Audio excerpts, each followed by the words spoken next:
이 시간에 주시는 하나님의 말씀은 빌립보서 3장 10절에서 14절에 있는 말씀입니다. 우리 다 같이 일어서서 저와 여러분이 한 절씩 교도하시겠습니다.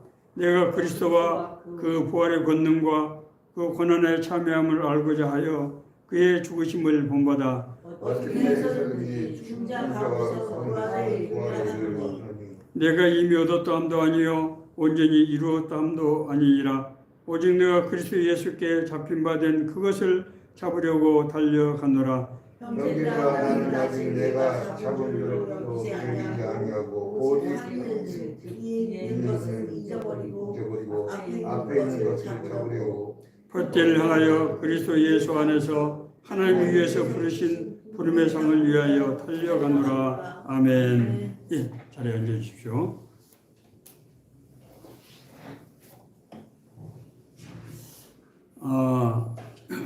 청년 시절 제가 이제 선교 활동에 참여하게 됐습니다. 하나님 은혜를 받고 도저히 가만히 있을 수가 없어서 이제 일터 선교를 하는 그룹에 참여해서 같이 이제 사역을 하게 됐습니다. 자, 그런데 종종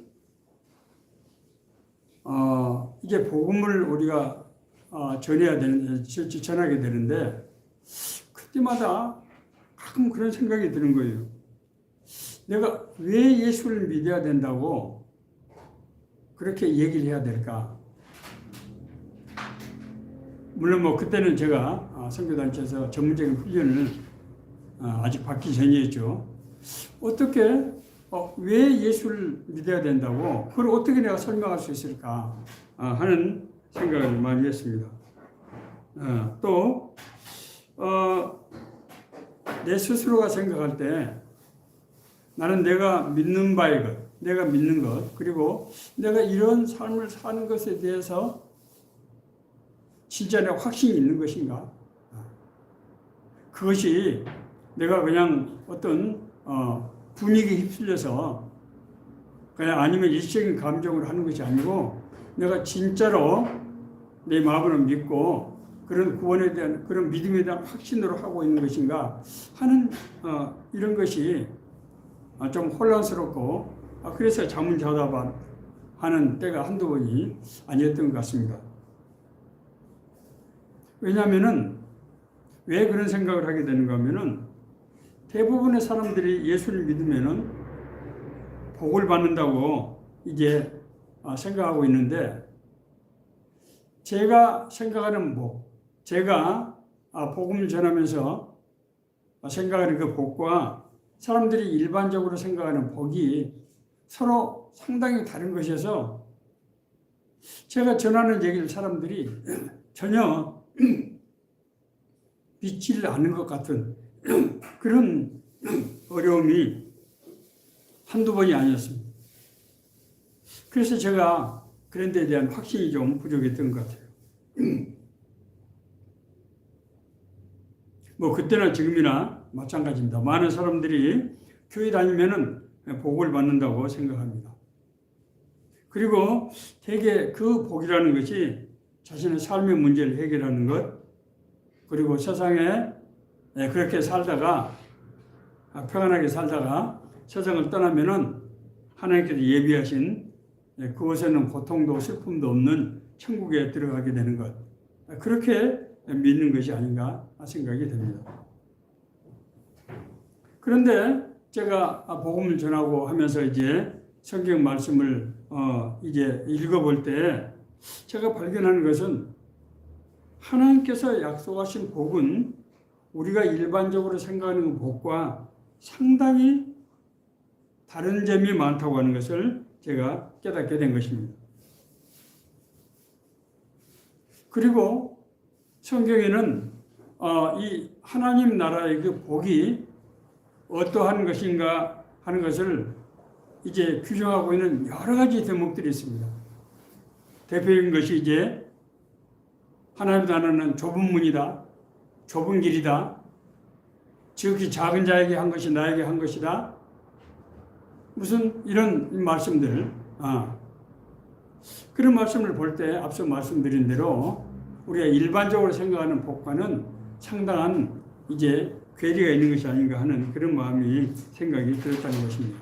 자, 뿐만 아니라 오늘 제가 소개하려고 하는 이 사람은 제가 세상에서 정말 모든 사람들이 부러워하던 그런 신분과 그런 위치에 그런 자격을 가지고 있는 사람이었는데, 그는 자기가 믿는 바의 그 복을 추구하는 과정에서 그런 것들이 자기에게 방해가 된다는 이유로 그 복을 제 발로 걷어찬 그런 얘기가 나오는 것을 제가 읽고 아주 굉장히 좀 충격을 받았다고 할까요? 네, 그런 은혜를 받았습니다.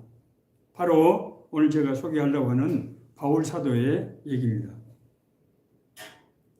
바울 사도는 정말 여러분 잘 아시는 대로 정말 위대한 사도입니다.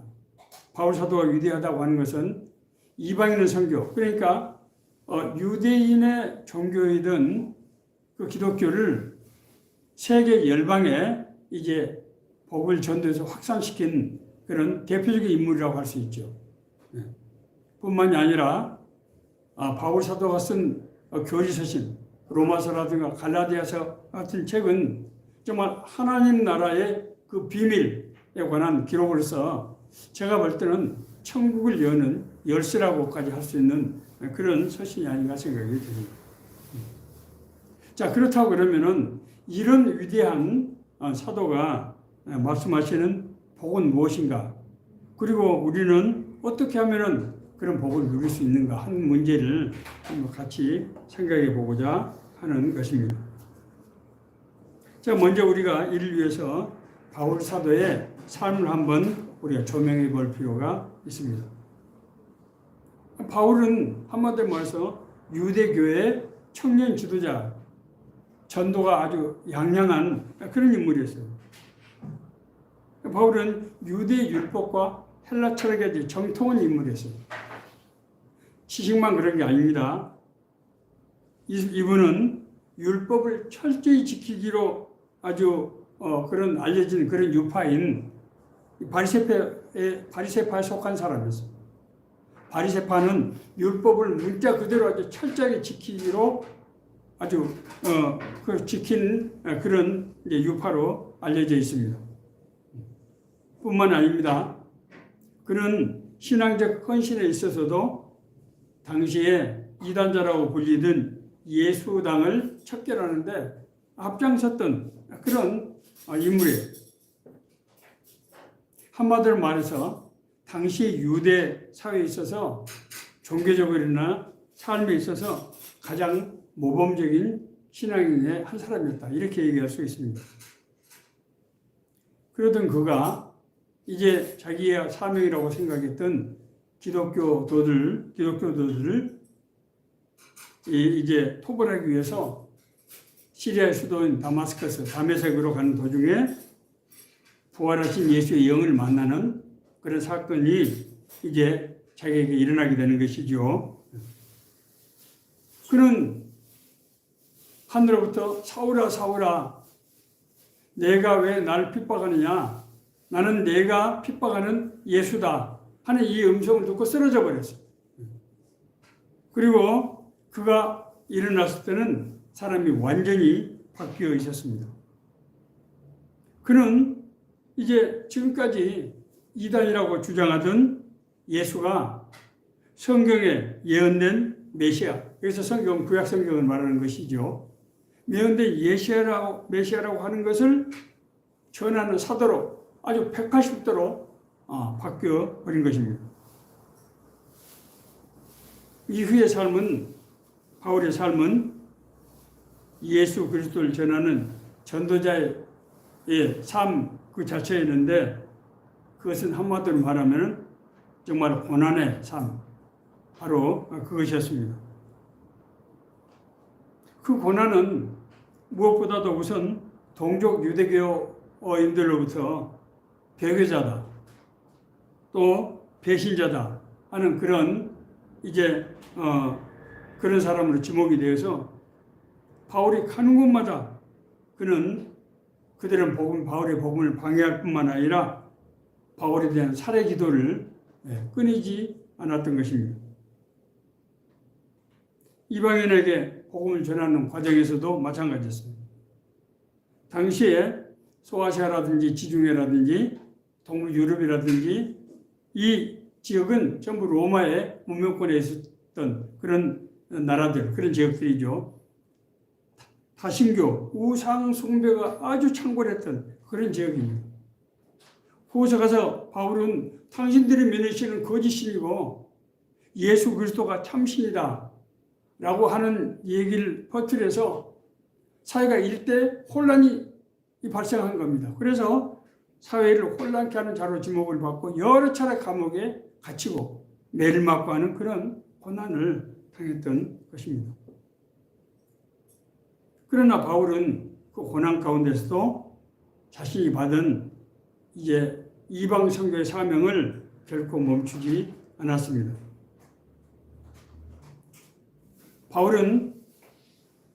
소아시아, 오늘날로 말하면 터키, 시리아 일부와 터키 지역입니다.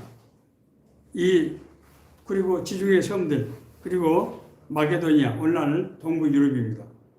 당시에 이 지역이 세계 중심이라고 보시면 돼요. 당시에 세계라고 할 때는 여기를 말하는 것이에요. 그곳에서 복음을 전하는 일에 자기 모든 삶을 바쳤습니다. 뿐만이 아닙니다.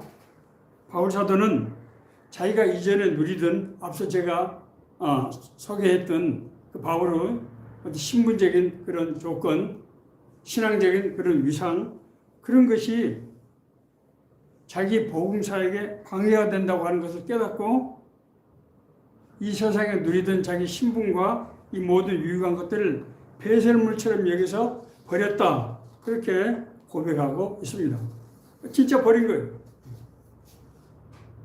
그리고 그는 현재 지금 이 서신 편지를 쓴 이때 로마 감옥에서 언제 자신의 삶이 마감될지 알 수 없는 상황에서도 하나님께서 부르신 사명을 위해서 멈추지 않는 열정을 보여주고 있는 것입니다. 내가 이미 얻었다 함도 아니요 온전히 이루었다 함도 아니라 오직 내가 그리스도 예수께 잡힌 바 된 그것을 잡으려고 달려가노라. 형제들아, 나는 아직 내가 잡은 줄로 여기지 아니하고 오직 한 일 즉 뒤에 있는 것은 잊어버리고 앞에 있는 것을 잡으려고 표대를 향하여 그리스도 예수 안에서 하나님이 위에서 부르신 부름의 상을 위하여 달려가노라. 앞서 말씀드린 대로 바울 사도는 정말 엄청난 사역을 하시는 분 아닙니까? 그런데도 불구하고 자기는 이제 이전에 했던 모든 것을 이제 다 잊어버리고 새로 출발하는 마음으로 부르심의 상을 위해서 달려간다는 거예요. 그는 로마 감옥에서 아마 머지않아서 자기가 세상을 작별하게 될 것이라고 하는 것을 알고 있었음에도 불구하고 마지막 순간까지 그런 복음의 선교적 열정을 자기 자신의 몸을 맡겼다고 하는 것입니다. 자, 바울이 이렇듯 복음에 집착하고 그렇게 열정을 불태웠던 이유가 무엇인가? 자기 자신의 이전에 세상에서 자랑하던 모든 걸 다 버리고 이토록 고난을 받으면서도 복음의 열정을 불렀던 그 이유가 무엇인가? 그것을 바울은 한마디로 말하면 그리스도를 알고 그리스도 안에서 누리는 삶이 너무나 고귀하고 은혜스러운 것이었기 때문이다 라고 말씀하고 있습니다. 제가 앞서서 문제 제기할 때 사람들이 일반적으로 예수를 믿어서 받는 복은 뭐라고 했습니까? 자신 삶의 문제를 해결하는 거. 그렇게 살다가 그리고 죽으면은 천국 가는 거. 이라고 생각했는데 바울 사도가 생각하는 복은 그것과는 전혀 다른 복. 그게 뭡니까? 예수 그리스도를 알고 예수 그리스도를 믿을 때 자기가 그 받은 그 놀라운 복, 그 고귀한 복을 지금 얘기하고 있다는 거예요. 또한 모든 것을 해로 여김은 내 주 그리스도 예수를 아는 지식이 가장 고상하기 때문이라. 내가 그를 위하여 모든 것을 잃어버리고 배설물로 여김은 그리스도를 얻고 그 안에서 발견되려 함이니 내가 가진 의는 율법에서 난 것이 아니요 오직 그리스도를 믿음으로 말미암은 것이니 곧 믿음으로 하나님께로부터 난 의라. 내가 그리스도와 그 부활의 권능과 그 고난에 참여함을 알고자 하여 그의 죽으심을 본받아 어떻게 해서든지 죽은 자 가운데서 부활에 이르려 하노니. 여기서 바울은 자신이 받은 은혜를 두 가지로 나눠서 설명하고 있습니다. 첫째는 그리스도를 아는 지식의 고상함입니다. 바울은 그리스도를 알고 나서 예수 그리스도를 알고 그 안에서 사는 것이 얼마나 놀라운 것인지를 이제 고백하고 있습니다. 바울은 예수님을 만나고 나서 예수님께서 하나님의 나라가 이 세상에 임하였다라는 이 말씀의 의미가 무엇인지를 이론적으로 뿐만 아니라 실제로 몸으로 느끼고 살았던 그런 대표적인 인물이에요. 그리고 그가 이 발견한 이 세상에 임한 하나님의 나라에 대한 비밀을 로마서와 갈라디아서 같은 그런 교리 서신에다가 그걸 기록을 했어요. 그것은 우리가 예수 그리스도를 믿음으로 우리가 죄로 타락한 인간이 우리 죄가 우리 심령 속에서 용서를 받고 그 안에서 하나님의 영이 회복이 되어서 원래 하나님께서 창조하시던 그 창조의 모습을 회복했다는 거예요. 그것이 무엇을 의미하는가 하면 그러면은 실제적으로 하나님과 교제하고 동행하는 삶을 살게 되고 그리고 그런 삶을 사는 사람에게 영원한 하나님 나라의 보증으로 성령의 임재와 역사를 보여주신다는 거예요. 바울 사도는 이 은혜를 체험하고 나서 세상에 이전까지 누리던 모든 것이 아무런 필요가 없는 그런 모든 상황을 뛰어넘는 그런 은혜를 받게 된 것입니다.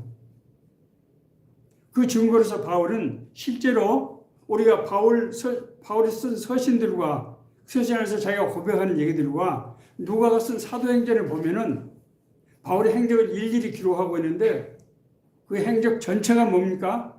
성령께서 바울을 인도하시고 동행해 주시고 권세와 능력을 주셔서 하나님의 나라를 이루게 하는 바로 그 삶이었습니다.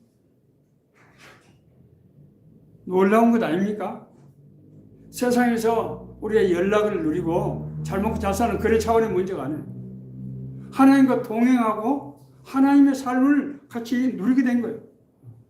이것을 바울은 고귀한 삶이다. 너무너무 고귀한 삶이다. 이렇게 얘기를 하고 있어요. 그리고 그 증거로서 자기 삶 가운데 실제적으로 바울 사도가 느꼈고 바울을 따라서 같이 사역을 했던 제자들에게 동일한 그런 은혜가 성령의 역사가 나타났단 말입니다. 바울이 예수 그리스도를 믿음으로 얻게 된 그 지식은 기독교 신앙의 정수예요. 이 세상에 하나님의 나라가 실제로 임했다고 하는 것을 소개하는 그리고 길을 여는 천국의 열쇠인 거죠. 엄청난 사건이에요. 두 번째는 그리스도의 부활에 참여하는 것입니다. 바울은 복음을 전하던 중에 하나님의 은혜로 3층천, 세 번째 단계 하나님 3층천은 1층천, 2층천, 3층천 세 번째 단계 가장 고귀한 단계에 하나님의 나라에 가서 체험하고 온 거예요. 무익할 만 내가 부득불 자랑하노니 주의 환상과 계시를 말하리라. 내가 그리스도 안에 있는 한 사람을 아노니 그는 14년 전에 셋째 하늘에 이끌려 간 자라. 내가 이런 사람을 아노니 그가 낙원으로 이끌려가서 말로 표현할 수 없는 말을 들었으니 사람이 가히 이르지 못할 말이에요. 인간이 도저히 들을 수 없는, 상상도 할 수 없는 그런 은혜를 거기서 받고 온 거예요. 이로써 그는 그리스도의 부활을 실제적으로 이해하게 됐어요. 왜냐하면 자기가 거기 가서 그것을 체험했으니까. 그리고 자기가 나중에 떠나게 될 때 이것이 하나님께서 미리 맛보게 하는 것은 나중에 자기가 누리게 될 하나님 나라의 보증이다. 이렇게 지금 고백하고 있는 것이에요. 바울은 단순히 이론적으로 얘기하고 있는 것이 아닙니다. 자기 삶 가운데서 드러난 하나님의 은혜, 하나님의 역사의 증거들을, 이 땅에 하나님 나라가 임했다고 하는 그 증거들을 신학적인 용어로 그걸 기술하고 있는 거예요. 그러나 그것은 아무리 인간의 언어로 설명한다고 하더라도 실제로 도저히 제대로 묘사할 수 없는 그런 놀라운 은혜를 자기가 실제로 체험을 했던 것입니다. 우리가 구원받고 거듭났다고 하는 것은 우리 안에 하나님의 영이 회복이 돼서 실제로 우리가 하나님과 교제하고 동행하는 삶을 살 수 있게 된다고 하는 것이고, 이런 삶을 누린 사람이 하나님 나라 갔을 때 영원한 하나님 나라 삶을 누리게 된다고 하는 것입니다. 이것을 우리가 믿고, 그래서 우리가 그것을 체험할 수 있다고 하면은 세상이, 우리 삶이 달라지지 않고 배길 수가 있겠습니까? 그건 달라질 수밖에 없는 거예요. 너무나 고귀한 일이기 때문에. 그래서 바울 사도는 자기 자신의 죽음을 예감하면서도 끝까지 하나님께서 부르신 그 소망의 푯대를 향해서 나간다. 그렇게 고백하고 있는 것입니다. 이 말씀이 우리에게 주시는 메시지, 의미를 한번 생각해 보도록 하겠습니다. 구원을 받았다고 하면서도 복음을 전해보지 못한 사람들이 적지 않은 것 같습니다. 이런 사람들 중에 많은 사람들이 나는 구원을 받았으니까 하나님 나라를 위해서 헌신은 못한다고 하더라도 내가 큰 죄만 짓지 않으면 괜찮은 것이 아닌가, 하나님 나라 가는 데는 전혀 지장이 없는 것 아닌가 라는 생각을 할 수 있을 것이고, 또 그렇게 하는 분들이 많은 것 같습니다. 그러나 조금만 생각해 보면은, 우리가 성경을 조금만 우리가 자세히 들여다보면은 이것이 얼마나 잘못된 생각인가 하는 것을 알 수 있습니다. 자, 우리 생각해 봅시다. 우리 주변에 믿지 않는 사람이 세상에서 어떻게 살아가는가 하는 모습을 우리 보고 있지 않습니까? 우리 주변에 우리가 오늘 보는 세상에 죄악이 관영하고 갈등과 대립과 분열과 거짓과 불의와 사랑이 없음과 이런 모든 악들이 정말 만연한 가운데 있는데, 그것이 무슨 증거입니까? 그들이 죄 가운데 있는 삶의 사람들의 모습이 아닌가요? 또 한번 생각해 봅시다. 우리가 사랑하는 사람이, 우리 가까이 있는 사람이 하나님을 알지 못하고 하나님의 은혜를 알지 못하고 이런 세상 속에서 살다가 세상을 떠나면은 그 이후의 삶은 어떻게 되는 것입니까? 우리가 상상도 할 수 없는 그런 무서운 그런 운명이 기다리고 있다고 하는 것입니다. 성경은 복음에 대해서 무관심한 사람에 대해서 그것이 절대로 괜찮은 것이 아니라고 하는 것을 말씀하고 있습니다. 고린도후서 6장 1절과 2절을 제가 읽어드리겠습니다. 우리가 하나님과 함께 일하는 자로서 너희를 권하노니 하나님의 은혜를 헛되이 받지 말라. 구원받고 거듭난 사람은 하나님의 은혜를 헛되이 받아서는 안 된다는 거예요. 이르시되 내가 은혜 베풀 때 너에게 듣고 구원의 날에 너를 도왔다 하셨으니 보라 지금은 은혜 받을 만한 때요 보라 지금은 구원의 날이로다. 내가 지금 너에게 이 말을 한 때는 무슨 때라고요? 구원의 은혜가 너에게 임했고 또 내가 여러 가지 가지고 있는 그 문제들에 대해서 복을 주는 그런 구원의 은혜가 임하는 바로 그 시점이라는 거예요. 그러니까 다시 말씀드리면은 지금 이 문제를 제기하는 것 자체가 너에게 구원의 은혜가 임한, 구원의 복음을 전해야 되는 그런 은혜가 임한 시점이라고 하는 거예요. 지금은 구원의 때라고 하는 것입니다. 구원이 이루어지는 그런 때라고 하는 거죠. 우리가 복음의 문제를 생각한다고 하는 것은 그때가 하나님의 구원의 역사가 임한 때라고 하는 것을 지금 바울사도는 얘기하고 있는 것입니다. 그렇기 때문에 그 기회를 헛되이 보내지 말라는 거예요. 너에게 지금 구원의 때, 네가 복음을 전하면 그 사람들이 구원을 받고 거듭나게 되는 그런 때가 왔다는 거예요. 뿐만이 아닙니다. 성경은 복음과 사랑에 대해서 하나님의 명령을 따르지 않는 사람에게 매우 엄중한 경고를 하고 있는 것을 볼 수 있습니다. 마태복음 25장은 우리 잘 아는 바대로 어떤 사람이 하나님의 나라에 합당한가 하는 것을 세 가지 비유를 통해서 말씀하고 있습니다. 첫 번째 비유는 뭐죠? 열처자의 비유죠. 두 번째 비유는 달란트의 비유. 그렇죠? 세 번째 비유는 양과 염소의 비유입니다.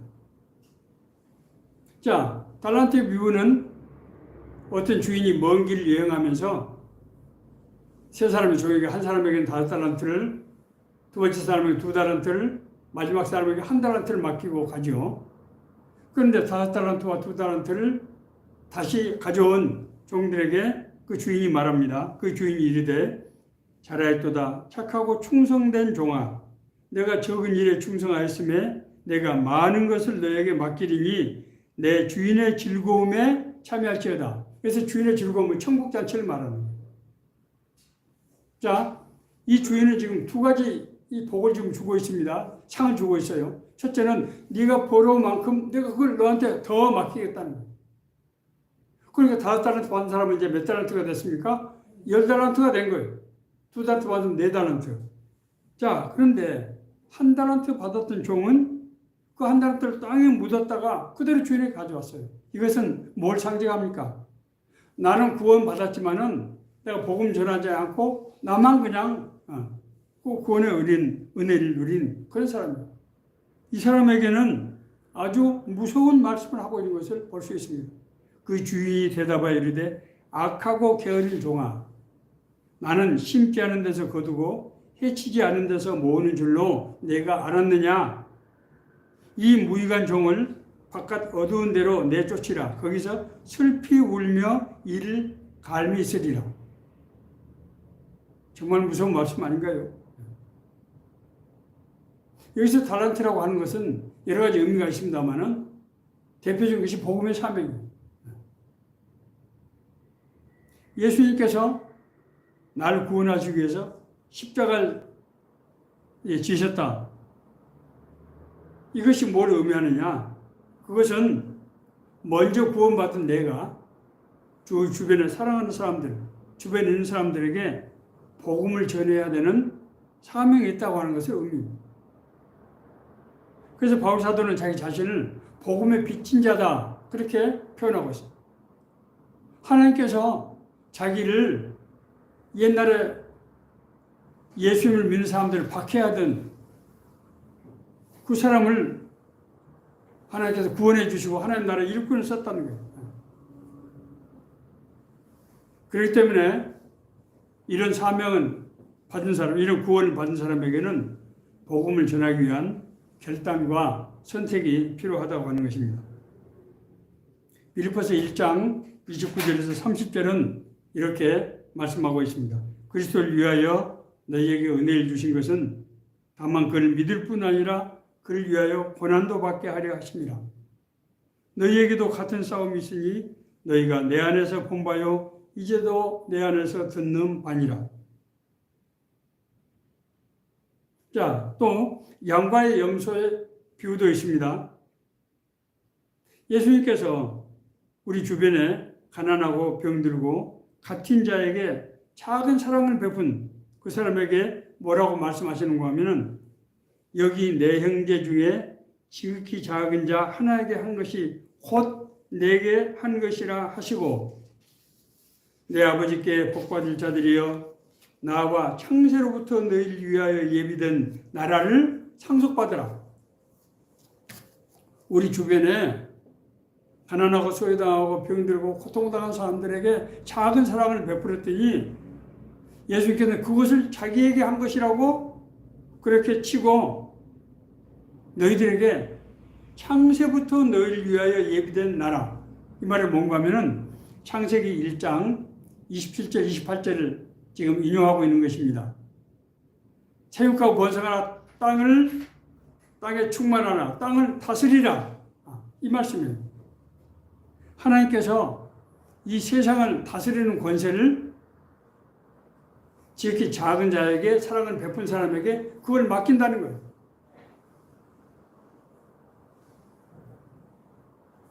반면 형제 중에 지극히 작은 자에게 아무런 자비를 베푸지 않는 사람들에게는 이렇게 말씀하고 있습니다. 이 지극히 작은 자 하나에게 하지 않는 것이 곧 내게 하지 않는 것이라 하시면서 저주를 받은 자들아 날 떠나 마귀와 그 사제들을 위하여 예비한 영원한 불에 들어가라. 얼마나 지금 무서운 말씀을 하고 있습니다. 이 사람들은 아니 선생님, 우리가 언제 선생님께, 예수님께 그렇게 사랑을 베풀지 않고 우리가 인생하기 그렇습니까? 그렇게 했어요. 그때 예수님께서 지극히 작은 자에게 하지 않는 것이 곧 나에게 하지 않는 것이다. 이렇게 말씀하고 있는 것입니다. 성경은 구원받고 거듭난 사람들이 자기 자신의 구원에만 빠져 있어서는 안 된다고 하는 것을 무서운 말씀을 통해서 경고하고 있고, 또 그런 사랑을 베풀고 복음을 전한 사람들에게 축복의 약속을 하고 있다고 하는 것입니다. 복음에 무관심한 이유, 마음은 있지만은 그렇게 하지 못하는 이유가 뭘까 하는 것을 생각해 보았습니다. 대부분이 자신의 문제에 너무 빠져있기 때문에 주변을 돌아보고 다른 사람을 돌아볼 그런 마음의 여유를 갖지 못하는 경우가 아주 많다고 하는 것입니다. 자신에 대해서 늘 과도한 관심에 매몰되어 있는 사람은 늘 불안, 걱정, 근심에 매인 나머지 세상을 돌아볼 여유가 없게 된다는 거예요. 많은 사람들이 너무 자신의 삶의 문제에 대해서 늘 불안해하고 걱정하고 근심하는 것을 볼 수 있어요. 여기서 자신의 문제는 제가 볼 때는 먹고 사는 문제, 그리고 세상적인 어떤 자랑, 이런 두 가지를 의미한다고 생각이 됩니다. 사실 먹고 사는 문제는 중요하지 않은 사람이 누가 있겠습니까?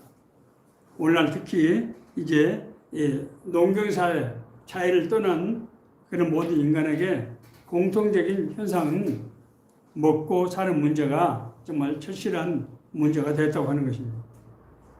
자, 그런데 성경은 우리가 먹고 사는 문제에 대해서 너희는 먼저 그의 나라와 의를 구하라. 그러면 이 모든 것을 너희에게 더하시리라고 말씀하고 있습니다. 저는 전에 한두 번 제가 말씀드렸습니다마는 공직을 은퇴하고 나서 이제 내 자신을 되돌아볼 수 있는 기회를 갖게 되었는데, 그때 내가 옛날에 내가 나름대로 목표를 세우고 내가 열심히 노력해서 그것을 성취하고 또 이루었다고 생각한 모든 일들이 놀랍게도 보이지 않는 하나님의 손길에 의해서 인도받았다고 하는 것을 알게 되었습니다. 먹고 사는 문제도 마찬가지입니다. 저는 늘 식사 기도할 때마다 마음속으로 하나님께서 저에게 먹을 것과 입을 것과 평안히 살 수 있는 처소를 주시고 자기들을 교육시키고 출가시키고 직장과 선교에 대해서 귀한 직분을 나한테 맡기시더니 공직 은퇴 후에도 주님의 교회를 섬기는 그런 삶을 살아갈 수 있도록 인도해 주시니 감사합니다. 늘 그렇게 제 기도는 똑같아요. 항상 식사 기도할 때마다 그 기도를 합니다. 진짜로 하나님께서 저는 저의 먹고 사는 문제, 세상에서 부끄럼 당하지 않도록 하셨다고 하는 것을 저는 삶을 통해서 제가 체험을 했기 때문에 그런 고백, 그런 기도를 하는 것입니다. 우리가 하나님의 뜻대로 살면은, 하나님께서 인도하시는 삶을 살게 되면은 먹고 사는 문제는 하나님께서 해결하신다고 성경에 약속을 하고 있습니다. 세상적인 욕망은 어떻습니까? 세상적인 욕망은 그것은 절대로 하나님부터 온 것이 아니에요. 하나님 나라 축복이 아니라고요. 이 세상이나 세상에 있는 것들 사랑하지 말라. 누구든지 세상을 사랑하면 아버지의 사랑이 그 안에 있지 아니하니 이는 세상에 있는 모든 것이 육신의 정욕과 안목의 정욕과 이생의 사랑이 다 아버지께로부터 온 것이 아니요 세상으로부터 온 것이라. 여기서 세상이라고 하는 것은 죄악에 관영한 세상을 말하는 거예요. 육신의 정욕과 안목의 정욕과 이생의 자랑은 사람들이 제일 부러워하는 것 아닌가요? 미모, 건강, 그렇죠? 권력, 지식 이런 거죠. 그것은 타락한 세상에서부터 온 것이라고 하는 것입니다. 세상적인 욕망은 우리를 이제 파멸의 수령에 받게 돼. 성경 요한복음 4장에 나오는 수가성의 여인이 바로 대표적인 이런 인물 아닙니까?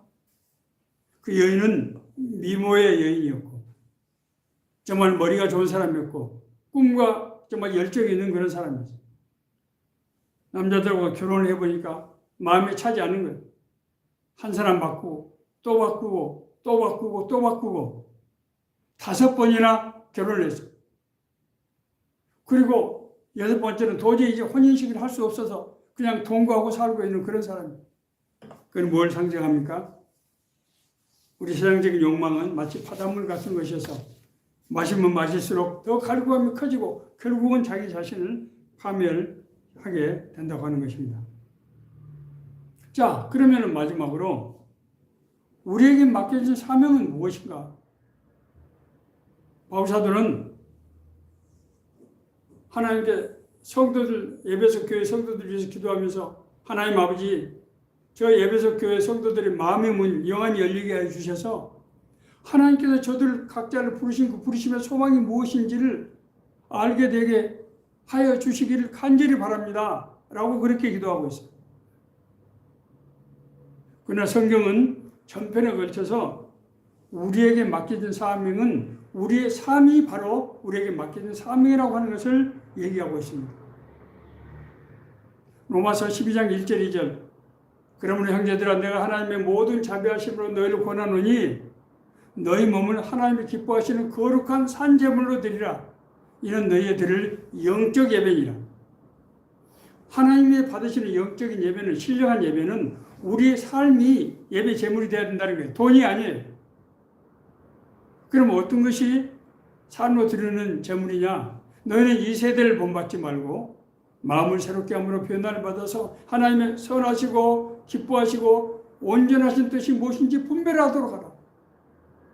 우리 삶 가운데서 하나님의 뜻대로 살려고 하는 그 노력, 그 영적인 싸움, 그 헌신하는 마음, 사모하는 마음, 바로 이것이 하나님께서 받으시는 삶으로 드리는 예배라고 하는 것입니다.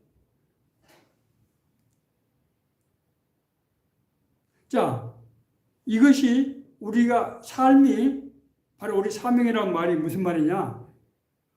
우리 각자가 하는 일, 어떤 사람은 교사, 어떤 사람은 사업을 하는 사람, 어떤 사람은 예술을 하는 사람, 어떤 사람은 정치를 하는 사람, 어떤 사람은 병을 고치는 사람, 모든 사람들이 자기 직업을 어떻게 해야 된다? 하나님의 의와 하나님의 사랑에 합당한 방법으로 해야 된다는 거예요. 저는 공직에 있을 때 상당히 잘 나가는 그렇게 생활하다가 은퇴하고 나서 이제 똑같은 한 사람으로 서민으로 돌아가니까 너무 힘이 없는 거예요. 하는 일마다 제 생각에 기대에 차지 않고 늘 실망스럽고 그랬어요. 그러다가 어느 날 제가 깨닫게 되었습니다. 하나님께서 나를 지금 이런 상황으로 몰고 가시는 것이 왜 그럴까 생각을 해봤어요. 과거 제가 현직에 있을 때는 제가 무슨 일을 성취를 해서 국가적으로 우리 사회적으로 유익을 준다고 생각했어요. 내가 뭘 성취를 통해서. 그러나 은퇴 후에 하나님께서 나에게 맡기신 일은 그렇게 성취할 수 있는 일, 내 힘으로 성취할 수 있는 그런 일이 아니에요. 저는 생각을 바꿨습니다.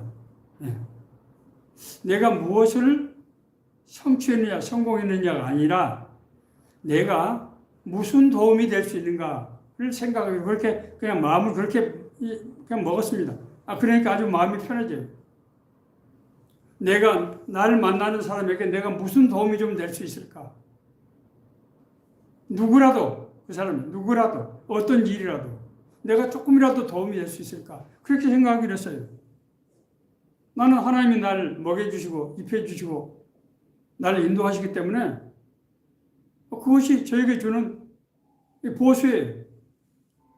하나님께서는 네가 뭘 성취해서 남에게 인정받으려고 하지 말고 대접받으려고 하지 말고 네가 그 사람에게 무슨 도움이 되는가를 생각해.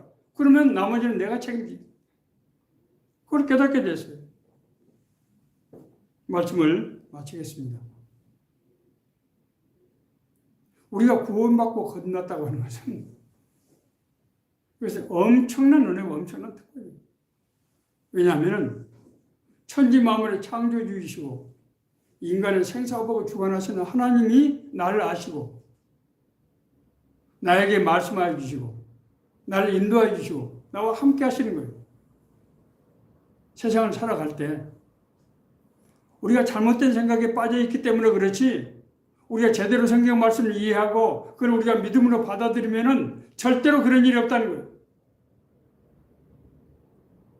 하나님은 우리가 성공하는 걸 기대하시는 게 아니에요. 우리를 통해서 우리의 도움을 받는 사람들이 성공하기를 기대하는 거예요. 그래서 내가 남을 위해서 사는 것이 바로 나를 위해서 사는 것이라고 하는 논리가 성립이 되게 되는 것입니다. 이것이 하나님이 일하시는 방식이에요. 우리가 이제 금년도 한 보름 정도를 남겨두고 있습니다. 우리 새로운 삶의 교회 금년도 표어는 일어나 빛을 발하라 하는 말씀이에요. 왜냐하면 이는 내 빛이 이르렀고 하나님의 빛이 우리에게 임했다는 거예요. 하나님의 영광이 너에게 임했습니다. 하나님의 뜻과 계획이 우리에게 임했다는 거예요. 그걸 하라는 거예요. 그걸 어떻게 하느냐? 그것은 내가 다른 사람으로부터 그 사람을 이용해서 내가 뭘 성취하고 성공하려고 하지 말고 네가 그 사람에게 무슨 도움이 되는가를 생각하라는 거예요. 그러면은 그 나머지는 하나님이 책임지겠다는 거예요. 우리가 내가 지금 이룩한 열매가 무엇인가, 성공이 무엇인가 라는 문제로 골똘하고 고심하는 우리에게 주시는 은혜의 말씀, 하나님의 역사하시는 권능의 말씀이 되기를 간절히 바랍니다.